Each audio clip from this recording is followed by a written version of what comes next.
Welcome to Cultimatum, the culture of cults, a podcast dedicated to supporting survivors of cults and human trafficking.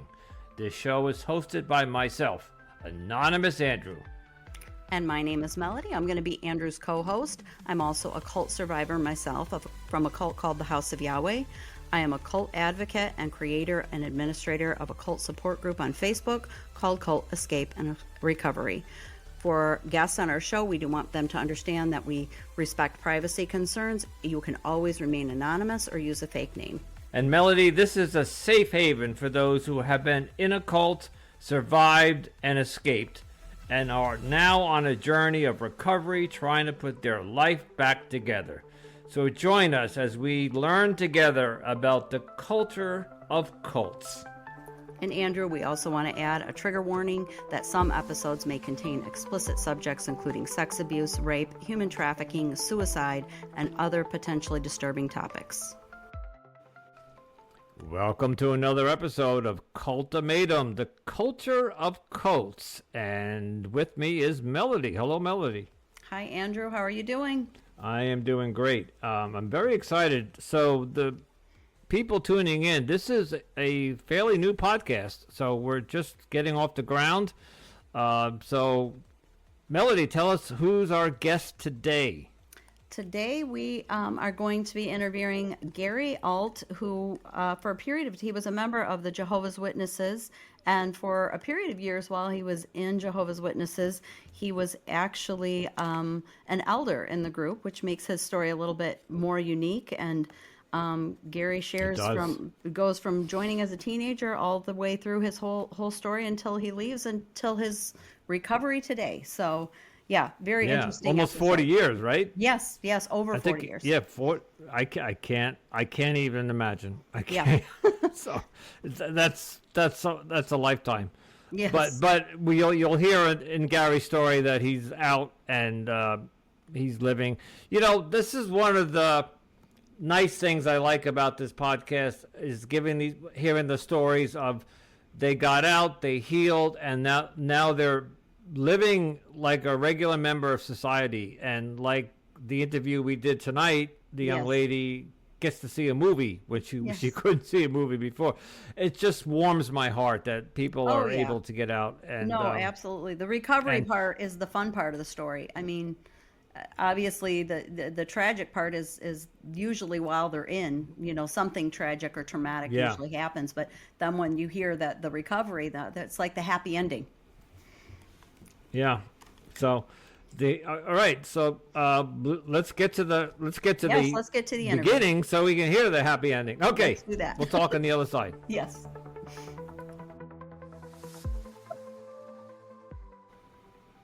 Greetings and welcome to another episode of Anonymous Andrew Podcast. And with me today is my co-host, Melody.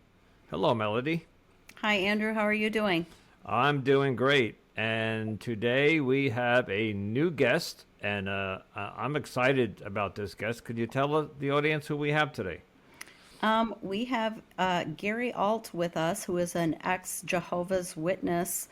I think he was in the Jehovah's Witness for over 40 years.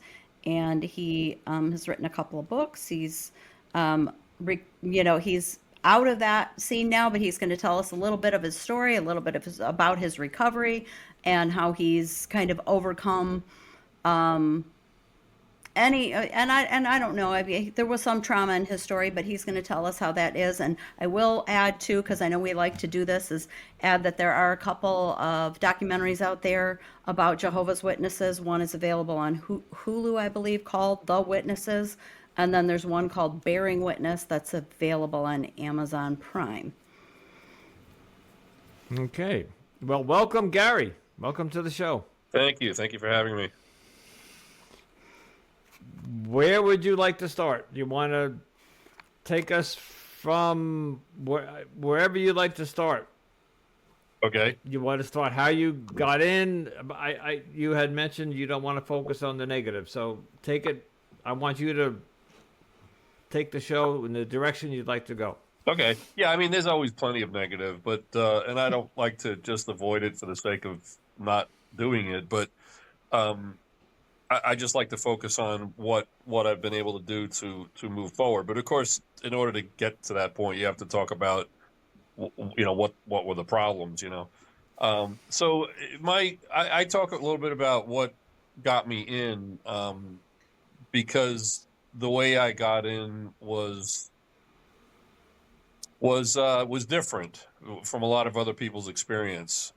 So I was a kid. I was 15 years old, living in Westbury, Long Island, New York, the United States, and pretty normal childhood. I mean, not perfect, but pretty normal. And I just was really chagrined with all the problems in the world. This is just before the fall of Saigon. So it was right at the end of the Vietnam, United States' involvement in the Vietnam conflict.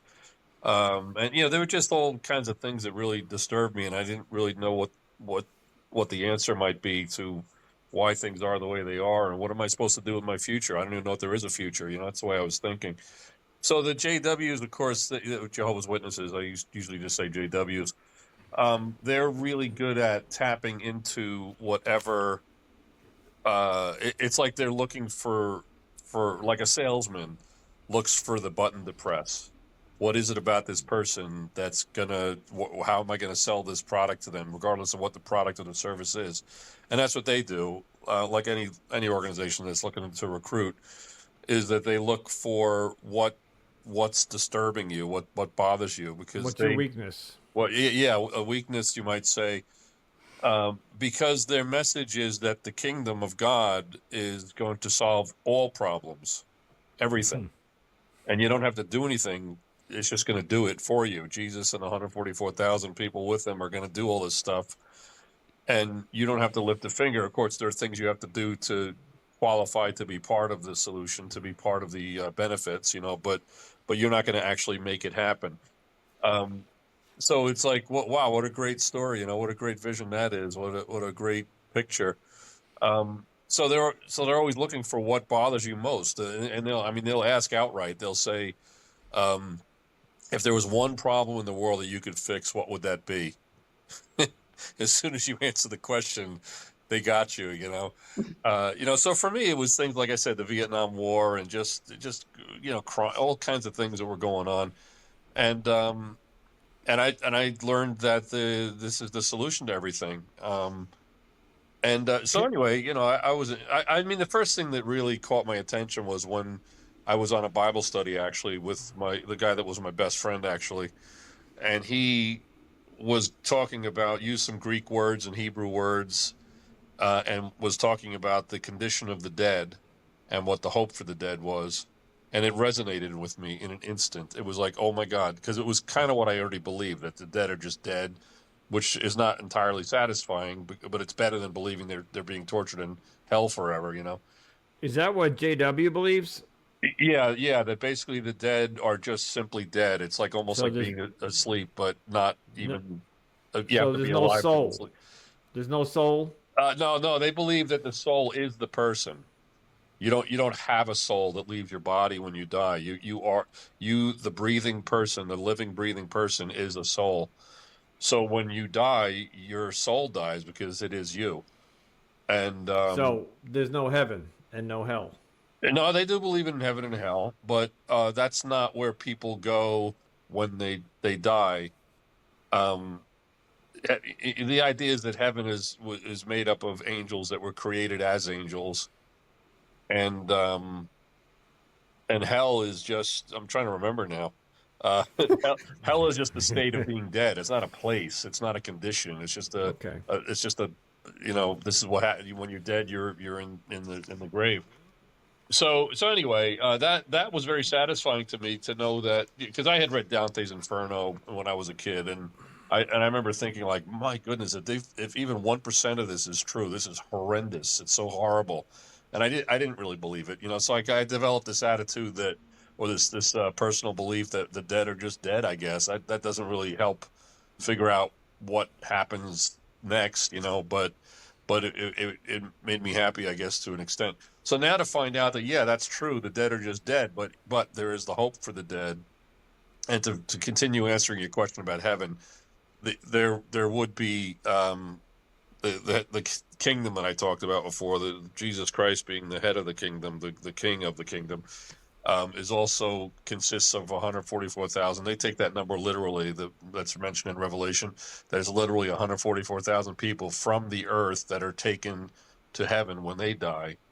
At a certain period in human history, this started, and so we're within that period now, and so when they die, they just go right to heaven. So yeah, there are, but it's a very limited number of people that What have that happens hope. after 144,000? When they hit that number, nobody else can go? Right, right. Okay, just to take a step back, because growing up, I remember, and so there's a question here. I remember Jehovah's Witness would come knocking on our door every Sunday, and we could see them coming down the sidewalk, and there's usually three of them, and they come knock on the door.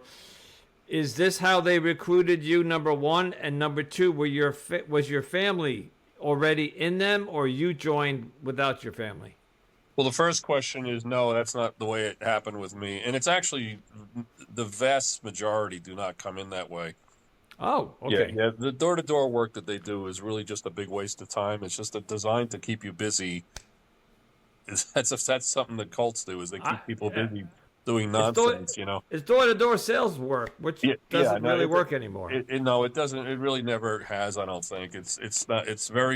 Most of the people come from personal connections, family members, kids that are raised in, this and that. I'm not saying it doesn't work at all, but I mean, all the time I was in 40 plus years, there's only two people I can think of. Actually, I didn't meet them in the door-to-door work, so forget it. I don't know. Okay. I know almost nobody that came in that way. I can think of one woman friend of mine that I had nothing to do with her coming in, but there are people, but it's for the most part no. It's personal connections, people you work with, what they call informal witnessing. So I didn't come in from the door-to-door work. It was a friend of mine that I knew from the age of 3, actually. But what I never knew was that his mother became a Jehovah's Witness right around that time, and he was never really comfortable with, he wanted to be a cool kid that was accepted by everybody at school, just like anybody would. So he never went around saying, I'm a Jehovah's Witness, And we were on and off friends over the years, but when I was a teenager, from the age of, I don't know, 14 or 15, we were inseparable, just the best friends ever. And that's why one day he kind of asked me, do you want to go on this Bible study? Because he saw that there was an impasse that had to be dealt with, that he had to tell me something, So I was like, wow, you study the Bible? I can't believe it, So anyway, to answer the second part of your question, none of my family ever have been witnesses, none. No cousins, no anybody. I was it. So that answers that. Did they think anything of it? Did they try to convince you otherwise, or you just went off and did your thing? Yeah, well, at first, my father was, and he worked a lot. He worked in New York City, and he was gone most of the day, and I didn't really communicate with him a whole lot. So what he thought, I don't even know, or if he even knew what I was doing. But my mom, she's the one that used to drag us to church. We were Lutheran at first, and then we went to a Baptist church years later. She was the one that always thought that there was some importance to that, but she could never figure it out exactly where we should be going, And so she thought, I only found this out later, that she realized I was studying with Charlie, who was the fellow's name. And she thought, well, as long as you're learning about Jesus, that's fine. She just said that Jehovah's Witnesses believe in Jesus, so that we're good, But it was a little bit later that they found out through the grapevine that Jehovah's Witnesses don't celebrate Christmas and birthdays, and from there she started doing other investigative work, and so they confronted me one Saturday morning about it and said, "Is this true? Is that true?" I said, "Yeah, that's true. Why? That's true." So why what? Why don't they celebrate birthdays and Christmas? Well, because of the origins of it, like Christmas. Pagan. Yeah, it's pagan origin is the basic answer. Really? And Okay. they've managed to, yeah, I mean, to me, it's not difficult to have that discussion about Christmas or Easter or a lot of the religious holidays, how pagan they really are or whatever, or maybe they're half pagan, half Christian, whatever. Or actually the Jewish holidays are the most interesting because they're actually in the Bible, like Right. Hanukkah and Passover and all that stuff. Those are actually, ordained holidays.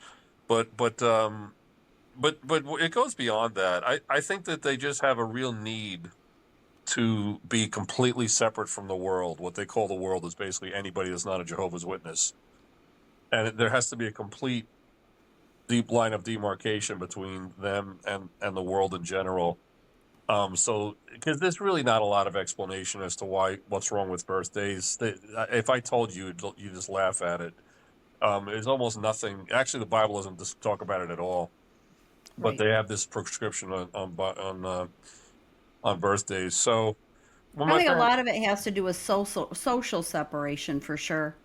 I think a lot of cults do that oh to yeah, yeah, separate you socially from your original social group to where now you're relying more and more on them for your socialization. yeah. Yeah, So I mean, no, when you look at the Bible, I mean, a lot of people don't really notice these little things, but there are certain passages that talk about how the Jews or the Hebrews were to have a certain hem on their garment, and there were certain things that they were supposed to do for no other purpose but then to remind them that they're different, that right. you're God's people and everybody else is not. And the JWs kind of pick up on that idea, and they've invented other ways of making sure that we're no part of the world. So, so that's what happened with that. And so my parents asked about it, and I said, "Yeah, that's true, and that's true." And the next thing you know, the proverbial crap hit the fan, and they didn't allow me to go to meetings for a while, Oh, so it was a real. So the point of it is that it was a real struggle for me at first because I thought like, oh my God, I have to go to the meetings because first of all, I want to go to the meetings more than anything else in the world. Second of all, I have to go to the meetings because I'm going to die if I don't. I mean, that's how I looked at it as a right. 15-year-old kid. If I don't go to the meetings, I'm going to die. And I thought my parents are trying to kill me is basically what I thought. I mean, I would never really think that they were. They always had my best interest Right. at heart. I always knew that. But in this particular case, I thought because of their ignorance and because they're obviously part of Satan's world, and I'm in Jehovah's world, they don't understand it, but they're actually going to kill me. That's the way I looked at it, and I can't say that's a little literal interpretation the way any Jehovah's Witnesses would look at it, but that's the way I looked at it. So it was really that was traumatizing for me because I wanted to go. So it took a while. I don't know how long it was. Sometime within the next year, I finally got permission to go back to the meetings, but it was a struggle, and for that reason, I became a staunch meeting attender. I would never, in all my 40 years, I would never, ever, ever even dream of missing a meeting unless I just absolutely couldn't go because of illness or something that was unavoidable. That's the way I looked at it. I was just so in love with the idea of going to all those meetings, even if you never learned a darn thing ever again. So that was it. That was my upbringing. But the other thing that I that's interesting about where I came in the congregation, not so much the part of the country, was that it really was different, and it's really the reason I stayed in for so many years, despite all the problems that I saw. Is that things were so different in that first congregation I was in terms of control. Um, well, that's the main thing I would say because of the lack of control. I mean, it was an utter lack of, what you expect from a cult is control of emotions, control of behavior, control of information, control of thought. They really didn't do any of that. They really didn't. I mean, in my case, maybe somebody else would tell a different story, but in my case, I didn't see them controlling anything that way. They were very much, this is the truth, but you're free to do what you want to do and to think the way you want to think. And they didn't they there's a practice of disfellowshipping in the Jehovah's Witness organization that they use very sparingly. I can only remember a handful of times in all the time I was there that actually disfellowship somebody. They just didn't do things. They didn't say, no, you're not allowed to go to college, which is a lot of JWs. That's how they describe their early experiences, that we were not allowed to go to college. And I will say until my dying breath that is not the case everywhere, because it wasn't the Right. case And where I grew up. So but that, so it was unusual. But yeah, and so you're saying basically that was not the you were the exception. Your group was kind of the exception in that, right, from right. what you've now learned. Right, right. And even that congregation obviously evolved over the years. Certain elders left, they died, whatever. So it's probably a lot like the rest of the organization. But reason why I said that's part of what kept me in so long, despite all the problems I saw, is because as I moved on and moved to other places and grew older and started getting various responsibilities, I saw very, very acutely how screwed up things can be. And I always thought that, well, you know what? This is still God's organization. This is the truth, and and we could do things better. We're the best organization on earth by far, but we can be better. And that's the way I looked at it. And it wasn't until the very end that I started to realize that it's not so much where I moved to and where I ended up years later, that they'd kind of do things a little goofy, but that's okay because they're still faithful. They still love God. It's not so much just an aberration or, a specific instance of things being different.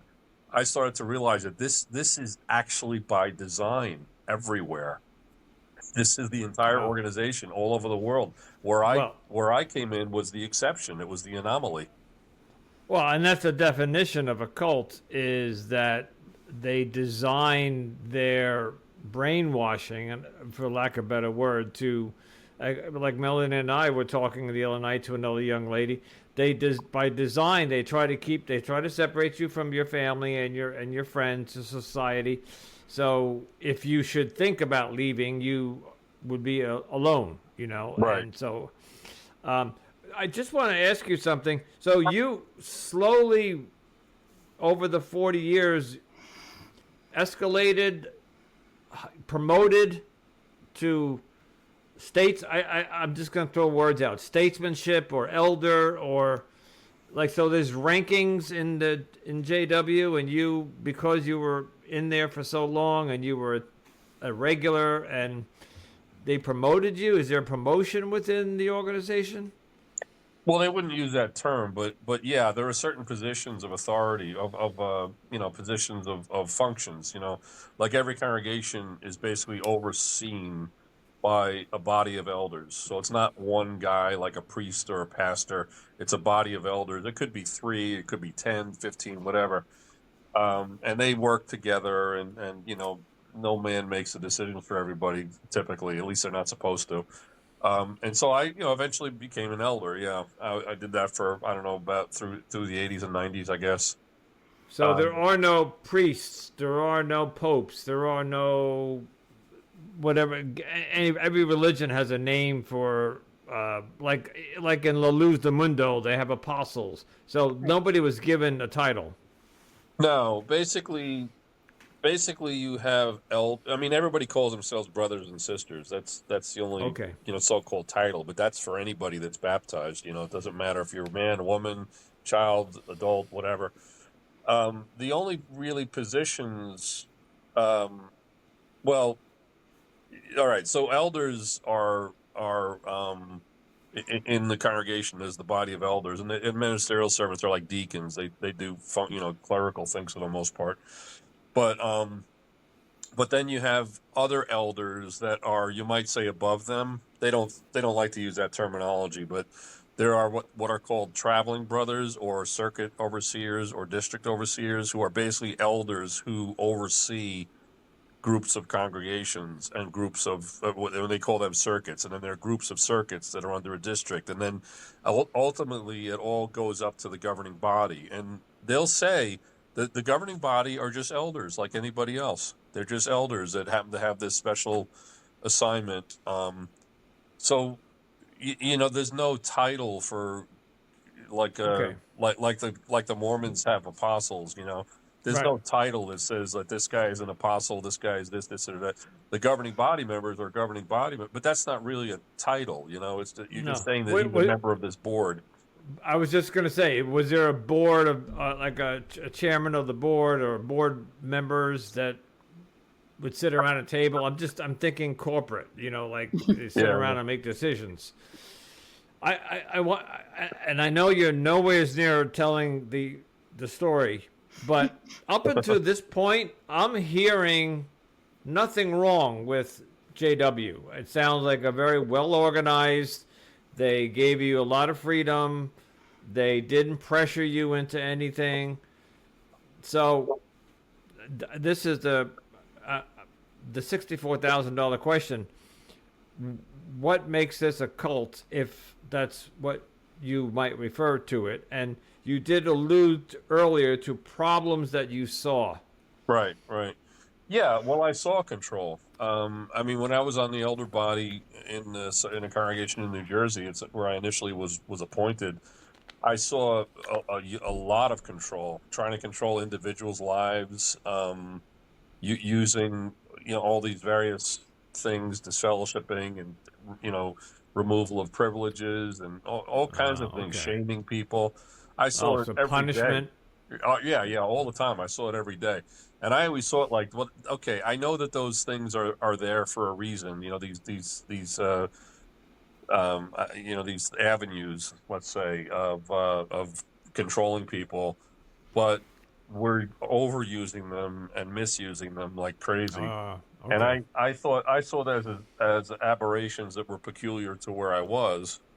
But then, as I said, over time, I started to see that this is really universal. I mean, and it's not that I've traveled a lot. I've been to many, many congregations and circuits and, assemblies and stuff over the years. But I just, you just talk about positive things. You don't talk about how many people were disfellowshipped in your congregation last year. When you meet somebody, you don't talk about stuff like that. Well, would you say, Gary, too, that to some degree you didn't think that much of it until you yourself were the recipient of some of that?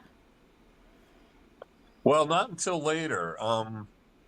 So that gets to kind of like why I got out, which I should probably zoom into so I can get to the positive stuff.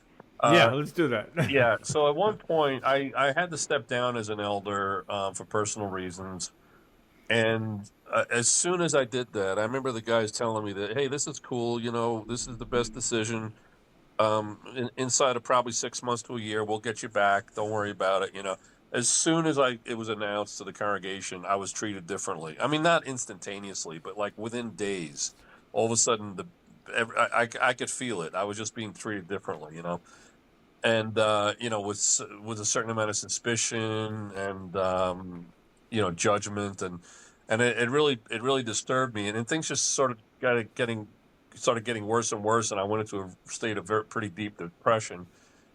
And so fast forward a bunch of years, and I got to the point where I was reappointed as a ministerial servant, or as a what you might call a deacon in the Catholic Church, just doing clerical stuff. And I started to really, I was enjoying it. I thought I was back in a kind of a recovery mode, and I started to think I would like to reach out to have the privileges I used to have as an elder again.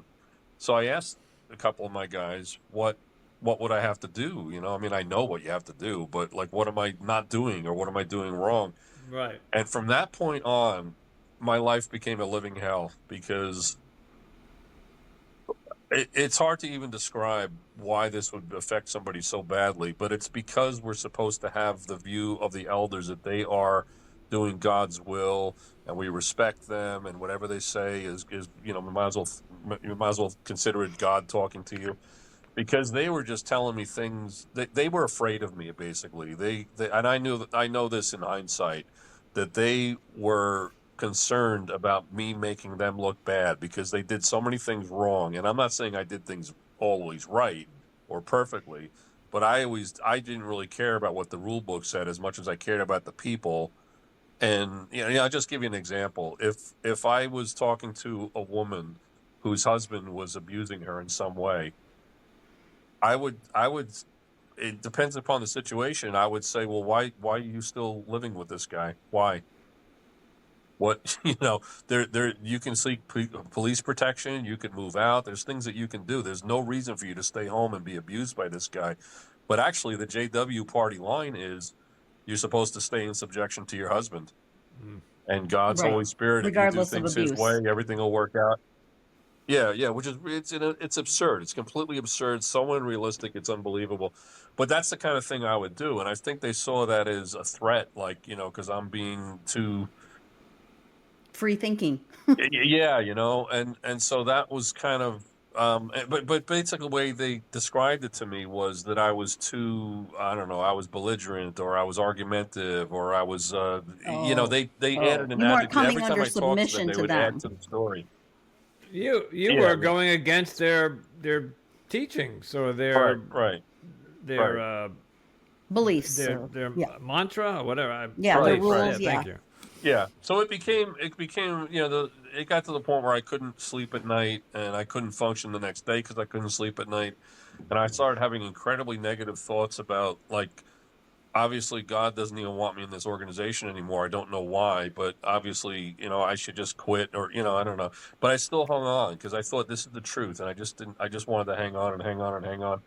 So fast forward another bunch of years, and what basically happened was my wife, and this is the part that would probably take another hour to describe in itself, so I try not to go into it too much.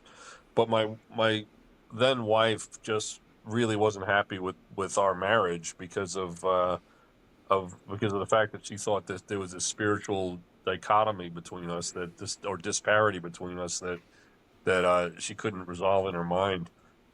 Like she just respected the elders no matter what, and she just wanted me to just toe the line and this and that, and I'm just doing what I can do. And so anyway, she basically invented a story that she spread around and backed it up with doing certain things that got me in trouble, and essentially what happened was our marriage ended, and I was not associating with the people that I used to know. I was kind of associating with other congregations, um, as an itinerant kind of attender, and Yeah, driving way out of your way, as I remember from the YouTube interview we did years ago. You were yeah. driving far away to go to services.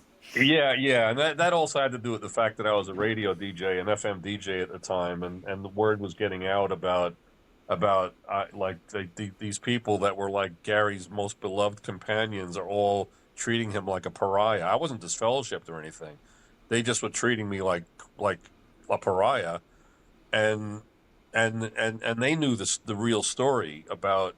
A lot of these people, anyway, knew the real story about what my wife accused me of, how much of how what a fairy tale it was, and it was obvious to them because they knew the facts behind it. So it was really creating a bad situation because I still believed it was the truth, and because of that, I felt that God's name is being dragged through the mud. The entire organization was being dragged through the mud by these people because of me as an example of someone that they're mistreating. So I felt like I can't even be anywhere near where I live. I got to go. I mean, obviously I live somewhere and I got to, conduct activity around that place. But when it came to attending meetings, I didn't want to go anywhere where people knew me. So I would go to Massachusetts. And I was living in New Jersey at the time. I'd go to Massachusetts or into deep Western Pennsylvania or to Delaware or wherever. So that's what I did for quite a while. So it took a while, and eventually they kicked me out because I remarried, and they felt that it was not a scriptural marriage, and so that provided them with grounds to disfellowship me. It's what they do is they put together a judicial committee of usually three elders, and they, you know, ask you certain Ec- questions, and you're ec- assumed it's assumed that you're guilty going in. They wouldn't form a committee unless they knew you were guilty of it. It's And almost they like basically excommunicate you. right, Yes. exactly, right. So the basis for it is not whether or not you did what they said you did, because the assumption is that you did it. The basis It, for it is your attitude. Are you repentant or not? And so how do is you? this is this what your wife was spreading rumors about, or Yeah. something else? Well, it's connected with that. Yeah, it was connected with that. It had to do with the fact that I got remarried, and they felt that I had no right to marry this person, and And was she in the Jehovah's Witness? No, he never No. was. No. Oh. Yeah, in my book she is, but that was just a little bit of poetic license because she had been a Mormon, and I just wanted to convey the idea that we had a similar spiritual journey. So that's basically what happened. So what I did was I found myself out of the organization, and I knew that I was not going to go back because number one, I can't because there was nothing to repent of. I didn't do what they said I did. Right. It was just all in their minds. So how do you repent? How do you say, I'm sorry, I ask God for forgiveness? That would be a lie. So I figured, well, I can't, and I didn't really want to go back. I felt so uncomfortable going into a Kingdom Hall at that point that I never want to go into one again. I really don't. It's like the one place on earth that I would not, I would just really would be uncomfortable going through those doors for any reason. Maybe if there was a funeral or a wedding or something, it'd be different, but so I knew I was never going to go back, but I still felt it was the truth. And I could not part with that idea, that whole body of teaching that I felt so strongly. It was so beautiful to me. The whole idea of truth is just such a beautiful concept. And I guess it was a couple of years after I was finally kicked out or disfellowshipped or excommunicated that I finally decided to do a little study of the basic teachings. And I was really trying to prove it's the truth because I was starting to lose that connection. And I was trying to prove that, yeah, they are right, even though they don't want me and I can't go back. I want to believe that they're right. And little by little, I started to see it like, oh my God, how could I ever have believed this? Like one thing after the other just like dropped, like, holy crap. It was just, it's just like over 100 years after the so-called time of the end started. It's over 100 years later, and all these people are still around. Like, what's going on with that? And I started to do research about how they did the chronology, and I found all these anomalies, and so that's when I finally realized that, well, it's not the truth. So what do I care? I'm not part of them. They're not part of me. They don't want to talk to me anymore. So I'm not concerned about it. I'm not going to study about them anymore. I'm done. There's nothing to. I don't have any regrets. I just feel like my life has to move on. New chapter. Yeah. So Yeah. how many years ago was that? This is going back to 2012 when the information campaign started that my ex-wife started, but 2016. When I was disfellowship, 2 years after that. So 2018, about 6 years ago, was when I finally did this personal study, and I determined that it's just not the truth. They might be right about Started to something. use more critical thinking about it. Exactly. And I realized that all right, I'm done. I can't say I've re-studied and rethought every single teaching of Jehovah's Witnesses and found that they're all wrong. No, I didn't do that because once I got to the point where it didn't matter anymore. What do I need to even keep questioning? Well, I just don't want to think about it anymore. I got other things to do. I got bigger fish to fry. The only Right. thing I did a little bit after that was I did a little study on cults because I still didn't believe, like when somebody would say to me, "Oh, Jehovah's Witnesses, oh, that's a cult. I'm glad you're out of that cult." I'd say, well, hold on a minute. Like that's a strong word. It's a very, very strong word. It is. And it has a bunch of different definitions and parameters that make something a cult.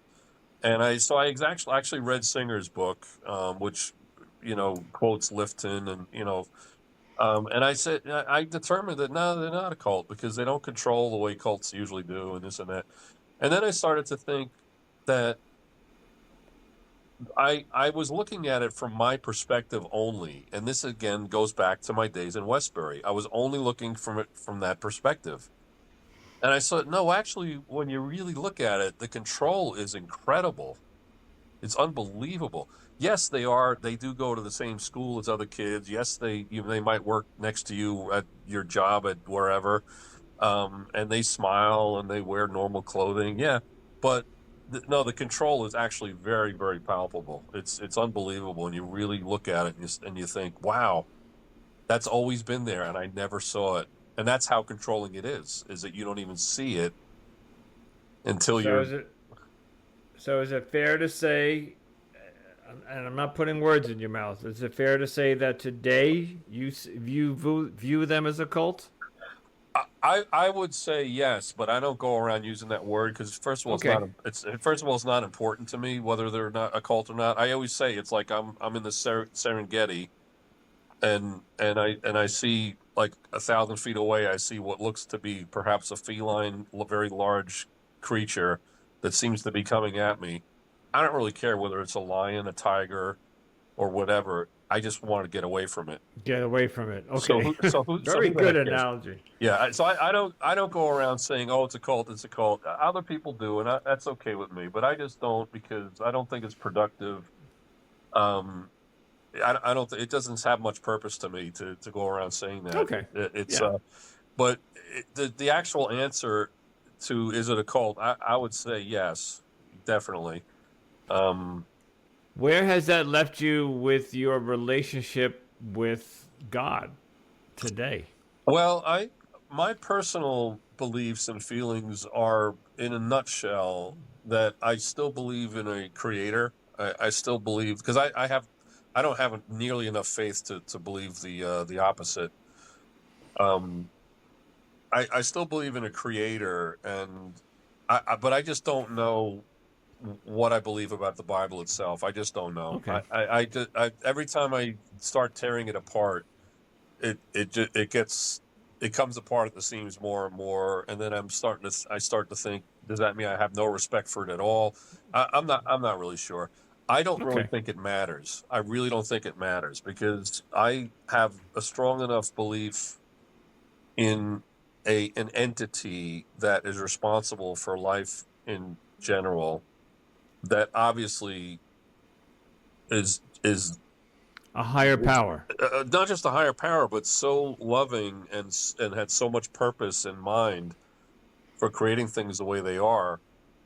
And I see beauty in everything. I always say I look out my window and I see a tree, and I'm like, what the hell is that tree even doing there? Why is it green? Why does it have those beautiful flowers on it? Why? That doesn't serve any purpose, you know. And I just see beauty in everything, and I just think that um, I try to be a good person. I still believe that Jesus was a wonderful man. Exactly what that means beyond that, I'm not sure, but I try to imitate his example every day. I do, pretty bad job of it, but I try to do that, and I think I'm a good person, basically. Not trying to sing my praises or anything, but I think I'm basically a good person, and I refuse to believe this idiotic idea of the witnesses that all but like 9 million people of the Earth's population are going to be completely destroyed by God and his heavenly forces in the final war of Armageddon. Like 9 billion people are going to die. Yeah. It's like, I just it's just so hard to believe. And so I think that something good has to be in store for you, me, and everybody. And if you're just a good person, you might not have it all figured out. There might still be a lot of questions in your head at the end of things. But what's the difference? As long as you tried to be a good person, how can you? Agreed. So that's where I'm at with that, and I'm totally happy with that. I don't believe that just because it's convenient to, but I really do believe that, and I just don't feel a need to look any further. I'm too busy doing things, and um, So walk us through. So 2016 or so, 2018, you were officially excommunicated. You left, and how did you begin to change your life? Or Recover. maybe you. I don't know if I want to use recover. And then you talked about you have a couple of books. Then you talked about your love for music. You want to talk about some of yeah, that? yeah. Well, so I mean, I tapped into all those things all of my life. I was always really into music, for example, and I did a whole part. I did a whole video on neuroplasticity and how that can help a person recover from cult kind of control. Because we really have to kind of rewire our brains, really, because a lot of what they teach is loaded language and all these things that really, It's brainwashing. yeah, it Yeah. really is, So you have to have neuroplasticity, or else you're not gonna, And I'm convinced that my love of music and my creative drive uh, go a long way towards improving that, because it took me no time at all to understand new concepts and look at old concepts and see them for what they are, and to say, okay, I'm done with that one. Let me move on to the next thing. I mean, what I had to recover from was so deep, in terms of not just the spiritual destruction, and control, but just in terms of what it did to me economically, job wise, my life in general. It was demolished. It was utterly demolished. I had nothing. I woke up one morning and I said, what am I going to do? I'm still breathing, so therefore I'm alive. But what can I actually do today? I can't put gas in the car. I can't get any food to eat, but I got to do something. And because it's all because of the situation that was created. So And, maybe I missed it, or maybe we didn't talk about it. While you were in JW for those 30, 40 years, you had a job, or your yeah, job was, okay. yeah, I was a computer programmer for most of the time. Yeah. So you woke up one day, were you, so you, Well, yeah, yeah. Well, I missed a big part. Well, I try not to go into this a lot, but my wife basically had me arrested, on false charges, and it was eventually thrown out of court, and I was exonerated because it was such a ridiculous case, you know. But the first wife? yeah, yeah. But because of that, I lost my job. I lost my license to do my Oh. job. She took all of our money. Every penny I had was gone. Well, then I had like maybe $100 in my pocket, but all bank accounts were closed like overnight because I was foolish enough that I still trusted that she was a good person. Don't ask me why, but so so basically, I had a really big hole to crawl out of, and and with nobody's help, because all everybody I ever knew doesn't talk to me anymore. You know, Right. so and that's part of the control that they have, is that Absolutely. You lose everyone. yeah, yeah. And so look, you got to stay in this organization because the world is full of horrible, evil people, and once you're out, those are going to be your only friends, and we're not going to be able to talk to you anymore. So that's the And you'll basically be in a nutshell cursed. what they do. Yeah, yeah. So I was just at a point where I thought, okay, I don't have any money. I don't have a. I was homeless for a period of time. It didn't last really long, but just innumerable problems. And I just looked at it and I said, okay, I'm still breathing, still alive. That's about all I've got going on for me right now. But I still have a brain, and it works pretty good, I think. And I just thought, what can I do today? What can I do today? And all I could do the first day was charge my cell phone, and once it charged, make a few phone calls. Most of the calls I made didn't do anything because I was still trying to contact my old associates. But just to find out where am I going to sleep tonight, and then I got to hire a lawyer, and then at some point I got to get a job doing something, and I got a job that was like $400 a week doing the stupidest thing on earth. But at least it got me. I just was not going to take defeat lying down. I was not going to Good. just lay at the bottom of this hole and do nothing about it. Good. And I just every day I did something. And some days I'd take 2 steps forward and 3 steps back. But what are you going to do? I would. There were days when it was so discouraging, it was beyond belief. But every day I'd wake up and think, I'm still breathing. I'm still alive. There's got to be a reason for that. So I'm not going to just sit here all day and do nothing. I have to do what I can do. And some days those were big things, and other days it was silly things like just getting a bag full of bagels so I had something to eat for the next month. It was just silly stuff like that. And eventually, things started clicking and getting back together, and I increased my income quite a bit, and I had no problem like getting my social circle together, because I was a radio DJ, and those were people that I was sort of friendly with, but not really super good friends. But I just decided, well, those are the only people I can talk to, so damn it, I'm going to talk to them. So, Good. I started getting to be really good friends with these people, and I found out that because we had similar interests, because we were dedicated to a what was essentially a nonprofit organization, and we all had the same drive, the same interest, the same love of music. They were like the perfect community, because we support each other, and we have the same. It's not like we're all Hell's Angels or something, and Right. we just not to badmouth Hell's Angels. There are actually some nice guys I know that are Hell's Angels, but not really they are.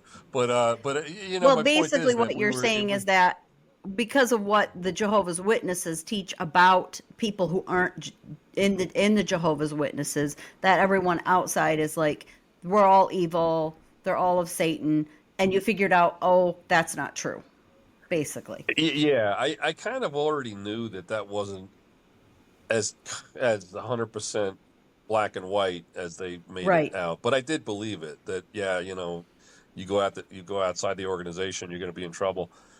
But no, I started to realize. I mean, I mean, just for example, I started dating women, not too long after that, and I found it was actually very pleasantly surprised to learn that most women don't actually just want to have sex on the first date. And it's like these people think, Surprise! it's like, wow, what a surprise. They're actually moral people that actually think in terms of like, hey, if I want to meet this guy to perhaps, as a potential marriage mate, there I want somebody that understands and respects monogamy and faithfulness. And it's like wow, there's a lot of there a lot of times they're more moral than any of the Jehovah's Witnesses And you are. And I'm say like, that based on the fact that you're saying the JWs taught anybody who's not in the Jehovah's Witnesses, all these women out here, that's what they're like, correct?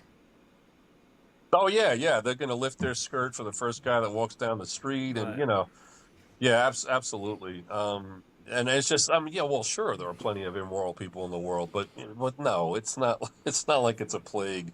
I mean, oh my God, I met so many Right. people that I had so much respect for, not just morally, but just as good people. So that's a big part of recovery.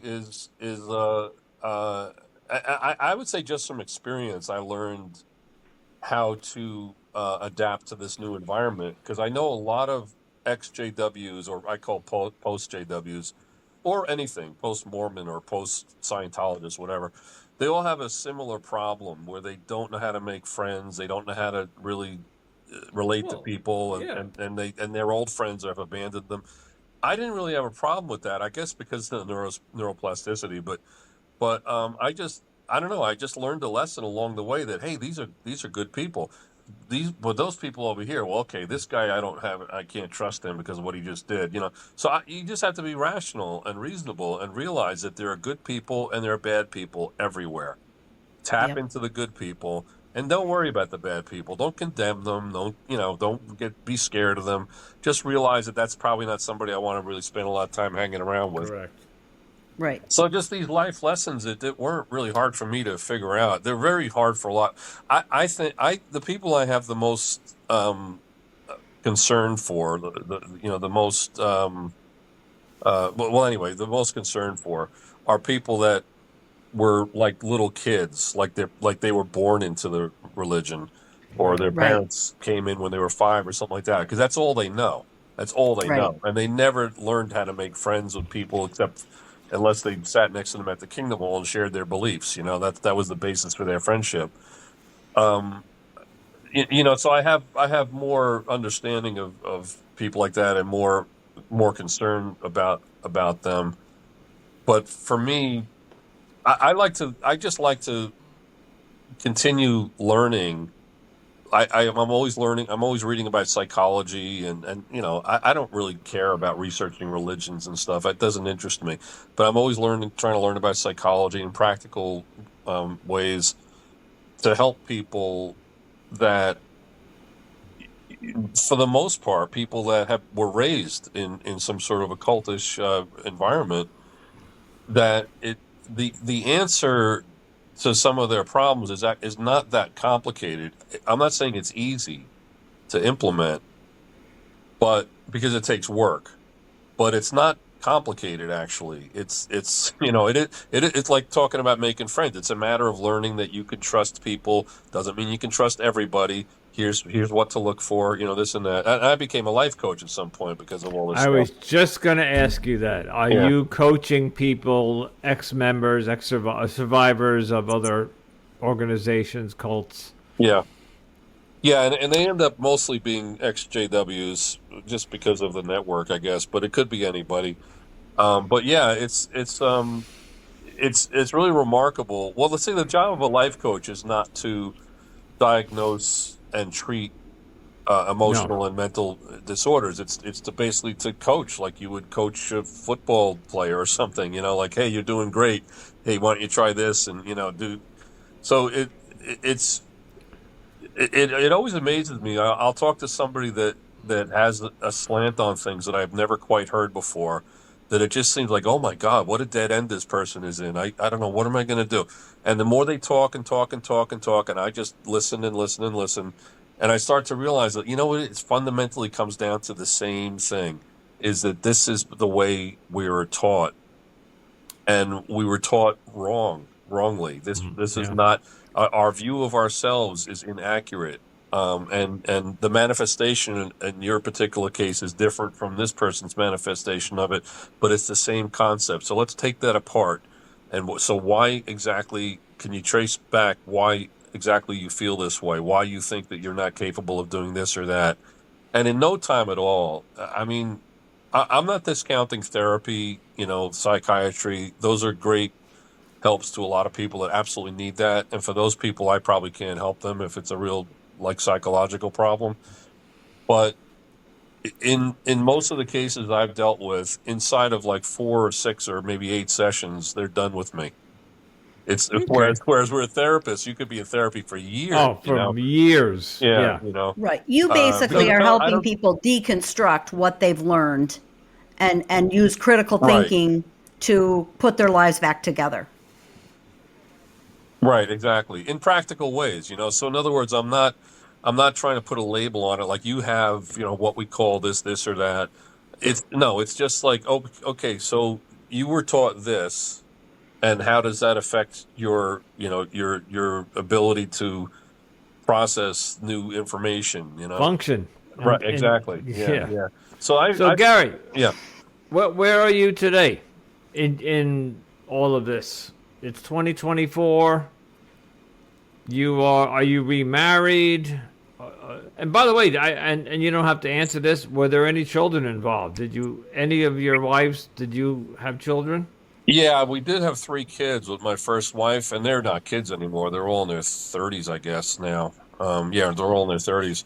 And there's at least one grandchild in the picture that I'm aware of. But that is the one thing that really eats at me every day. Other than that, I don't really care one iota about, JW. It's like it doesn't mean anything to me. But the fact that my kids don't speak to me anymore, Oh. um, it's And is that because they're still in? They're Yeah, still part yeah. of So the they're Jehovah's instructed to do it Witnesses? that way. So the way I look at it is, it's not because they hate me or the frustrating part of it is the fact that they're doing what they're told. I mean, if the JW brass came out today and said, "We're changing the whole thing. You can now talk to your dad," they would talk to me. But that in Right. itself would be problematic. It's like, you only talk to me because somebody told you can. Like Right. I have a problem with that. It doesn't make a whole lot of sense. So it's the one thing that kind of bothers me, not because I can't deal with it or I can't function, but just because they're my kids. Your Right. kids. Yeah, yeah. I mean, Absolutely. if sometimes I kind of shed a tear because I've got a whole box of pictures, for example, that I used to have digitized, and I can't find the thumb drive I used to have it on. So I'm thinking one of these days I got to go back into that box and redo this. And I'm like, I don't know if I can even deal with that. Because when I saw Yeah. these pictures the first time, somebody gave it to me, this thumb drive with all my pictures digitized as a gift. And I was looking at, and I just broke up crying like a baby, looking at my 3-year-old kids. And. So yeah, it does eat away at you because you love them and because you can't see them. And it's like, if they were physically dead, you'd have to deal with that, but there's nothing you can do about it. Whereas because they're alive, I should be able to do something about it. It should be easy. I should be able to call them up on the phone or visit them or whatever. It should be a piece of cake, but you just can't do it. Right. So And to that me, kind of that's that kind of enough. eats That's away at more me. proof that that's cult-like behavior. The fact that your Yeah. children can't talk to you, you can't talk to them because you're no longer in the organization and they still are. That is cult behavior right there. Right, exactly. Yeah, and because it's actually dehumanizing. Right. And I was with a person for a couple of years, up until a few years ago, that was a licensed counselor, a master's degree in counseling, and she looked at some of my communications from my with my kids, and she said, "You know what? The characteristic of this, Gary, is the most predominant is the fact that every time you communicate with them, it's human words. It's how are you doing? I love you. I hope you're feeling well. It's human communication. All their communication is completely without emotion. It's just let's keep communication only to the absolute necessary things, which is what that means somebody died or something. Like what's necessary? Yeah. Why Right. would you have to talk to me? And so so you realize that they are being told what to say. They're not. It's not even my daughter talking to me. It's Right. the elders telling her what to say. They dehumanize the whole thing. They take all the emotion out of it, and they'll never see it that way. But I see it really clearly that I'm just being a human being. I care about my kids, and they'll say, if you ask them, "Do you love your dad?" They'd say, "Oh yes," but the only way we can really show love to him is to treat him like he's a fellowship, because that's the only thing that's going to get him to come back to God and repent. And so they really think that what they're doing is loving. That's Right. what they're Yeah. that's what they're taught to believe. And Okay. it's the most inhuman thing a person can do. And a mother who won't even talk to her 20-year-old daughter, let's say. Gary, my heart is bleeding right now for you because I'm a father and I have 3 children and a grandchildren, and I can't imagine if they cut me off. Yeah, Yeah. it's Me too. I Yeah. have 3 children. I don't have any grandchildren yet, but I've got 3 children too. And no, I can't. That would that would break my heart. I Right. can't imagine. It, So, it is heartbreaking, but I mean, again, being a coach, I mean, it's one of the things I deal with people a lot is the whole this whatever permutation of situation that creates in their life, depending upon what their relationship is with everybody. There are ways of coping with it without hating the people, without resenting them, without going to bed every night angry that my piece of garbage mother won't even talk to me anymore. There are yeah. there are ways of coping with it while maintaining love for those people. I mean, right. a Well, lot like of you said, JWs you will you say give that. them a lot of grace. You giving them grace of the fact that you know that they're doing what they believe is the right thing because you did it exactly like that for 40 years because you believed it was the right thing. Yeah, and that's one of the ways. One of many steps you have to take in order to cope with a situation like this is to have self compassion. Because if you start judging people that are in whatever cult you left, if you stop, like if you just start judging them according to the way they're behaving and forgetting the fact that you used to do the same thing or some Yeah. variation of it, that's that's not going to help anything. No. Right. You have to see them as people that are doing exactly what you would have done 5 or 10 or 15, 20 years ago. So the first thing you have to do is have self-compassion and say, "Oh my God, what these people are doing to me, that's what you would do to people." And then, Right. so rather than condemn yourself for it, you have to say, "All right, I was misguided. I really thought I was doing the right thing. I was not a bad person. I was doing bad things, but I wasn't a bad person." So you have to have self-compassion and self-forgiveness, and then you can have compassion and forgiveness for these other people that are still doing what you used to do. So Yeah. that's just part of the whole thing. It's just looking at it from a position of love. Always look at it from a position of love. I have one question, and then we got to begin to wrap it up. And this might be a difficult question to answer, or you may not know the answer. Uh, do you think at some point in time any one of the 3 children may follow your footsteps and leave JW? Do you see any signs of that, or there's Um, just no way for you to tell?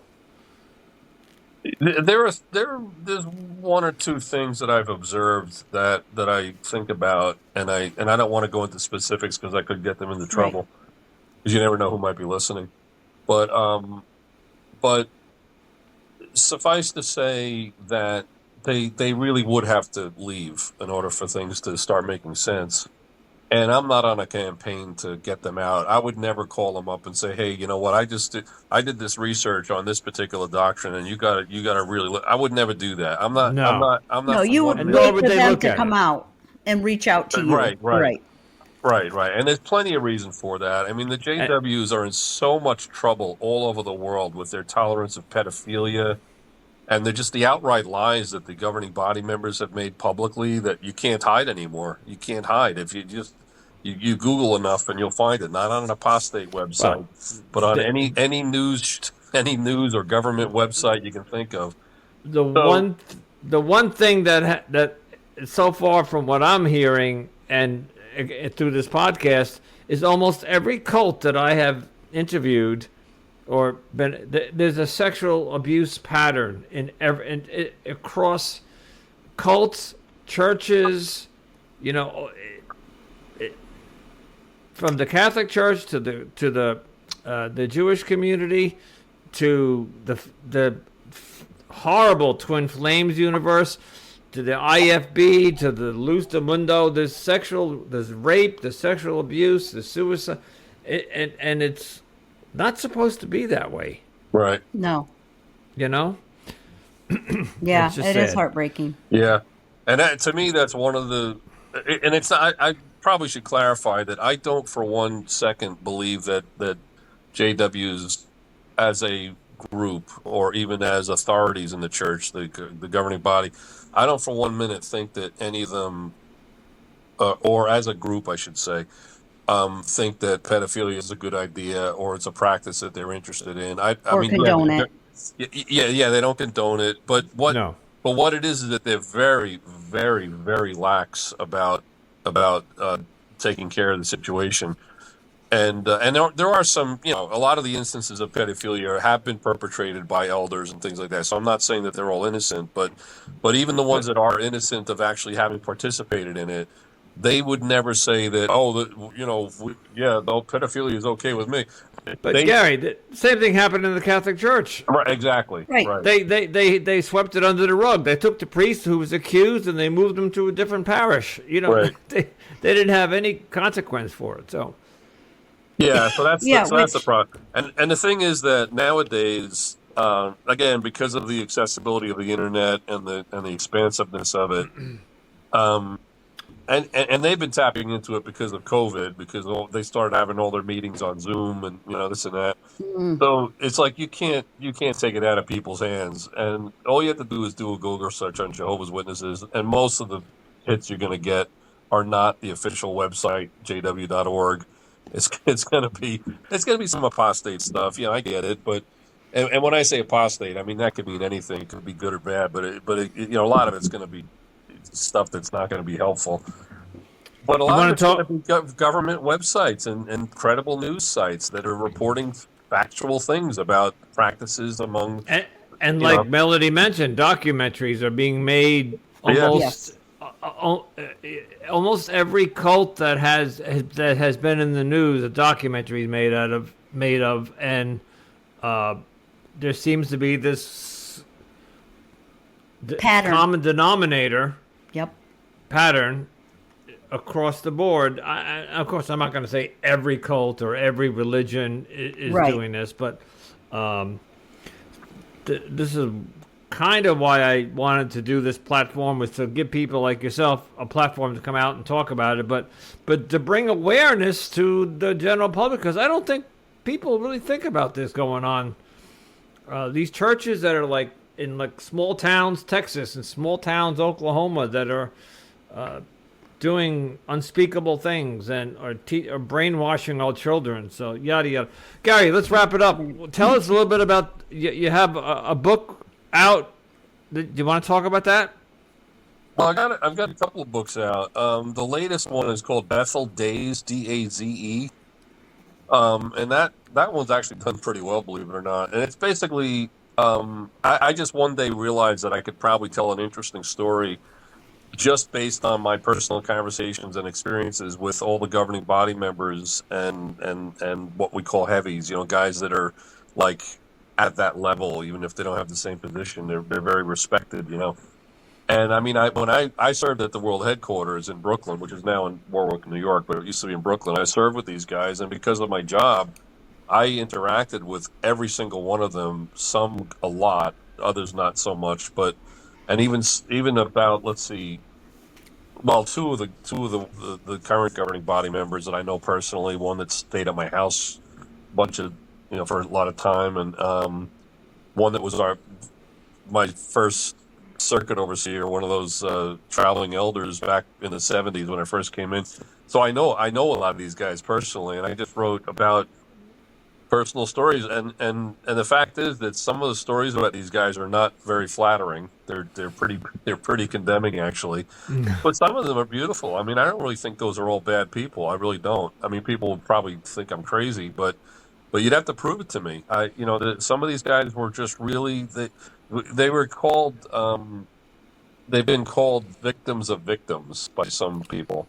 Well, and that's the same term as hurt people hurt people. Exactly. Right. Yeah. So these are guys that they grew up back in the 20s or whatever it was with a mom that believed in this stuff, and mom convinced them that they got to become a full-time minister, and and then they rose through the ranks, and eventually, back in 1975 or whatever, they become a governing body member. At what point do they start to realize that this is a cult and I want to be part of running this thing, baby? It's like, at what point can they make that transition? So I really don't believe that they were all bad people. But there's power. That power. If you become a high-ranking member in any of these cults or organizations, there's that power that many people seek, and that yes, and for some people it corrupts their thinking, and then they start it goes to their head, and then they start to abuse that power. Yeah, and that's the thing. I report on that as best as I can, because I'm not trying to make speculations about what I've learned about them, but I'm, for the most part, just talking about actual conversations and stuff. And so, I expose in several cases of people that were definitely bad eggs, definitely bad guys. And it'll surprise even a lot of JWs that think that they know everything to know about the whole thing. I'm not trying to say I know more, but there are some things that I learned that, like, I only learned because of my personal association with them. That is just kind of interesting, because power, like you talk about power, and what I saw happening without any explanation in my own mind, especially in the 90s. And I only started to understand it fairly recently when I looked back on it and compared notes with a few people that were also there, was that there were power struggles among those guys. Guys that were trying to promote goodness, and guys that were trying to, I mean, I can tell you exactly who was responsible for what I call the pedophilia sandbox. The guy that made it possible for all these stupid rules they have that make it super easy for pedophiles to get away with their nonsense. Well, and many of the cults that the last cult that I did with the Luz del Mundo, they were marrying 14-year-olds off to older men, and that's pedophilia, but they got away with it because they called it marriage. And and then they would have people sign off to, their daughters legally sign off, so then the parents are involved in it. Yeah. Yep. But that's basically child abuse. Yeah. Oh, yeah. Well, there's that loaded language again. I mean, they use a regular word like marriage. It's a good word, means something, but they use it to shield activity that absolutely is not really. And JWs do the same thing, not with that particular situation or that word, but they do the same thing. They use certain words that are part of the English language, but they use them in a unique way. They're not dumb. They're smart. Control. Yeah, no, it's amazing. I mean, I'm a big fan of Orwell and 1984 and Animal Farm, and I see 1984 being fulfilled around me all the time, not just in the cults, but in the world in general. But all that, what do they call it, newspeak, and all the portmanteaus he created, that's what cults do. They that's the way they control people. They mentally they just change the language, to where you think this is normal. This is what we were talking about earlier on, and Melody and I, it's by design. And it's, so, hey guys, we gotta wrap it up. Gary, I can't thank you enough for coming forward and explaining. I'm 64 years old, and like I said in the beginning, all I knew about JW was that they come knocking on my door. And son, I'll tell you one really funny story. That they would come in my 20s. I was young, married. We had our 2 children. I was living in a house, and every Sunday, 9:30, they would knock on the door. So this is true story. I owned a 6-foot boa constrictor snake. Mm-hmm. I had exotic pets, and I got tired of them coming to the door. So one day I answered the door with a snake around my neck. They never came back again. They never came back to my house again. That's pretty funny. So, yeah. Your house got a big X on it. Yeah. They said, don't go to that house. Yeah. And that snake also, I was dating a woman once, and I brought her home, and she was from the West Indies, and she saw the snake and ran out of my house, never spoke to me again, because in their culture, the snake is the devil. So that snake came in handy one time and lost me women on the other time. So, okay. So, Gary, seriously, thank you for coming forward. Yes. Thank you, Gary. I almost feel like we should have him back someday. I'll let the audience know that Melanie and I are thinking of starting an offshoot podcast for cults. Okay. So, well, this is just in the early phases of talk. So, right. But Gary's filled with knowledge of cults, and he's done investigations. So I think we might have Gary back someday, as if nothing more than a consultant, because you seem to be very knowledgeable. Okay. All right. All right, guys. Thank you, Melody. Thank you again, Gary. As always. Thank you. And Gary. Thank you, Andrew. Yeah. And thanks again for having me. Yep. Wow, what a story. And I want to thank Gary very much for coming on.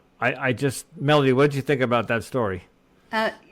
Gary is such an interesting guy and has such a great story. And he's, I love his focus on healing and gratitude and recovery.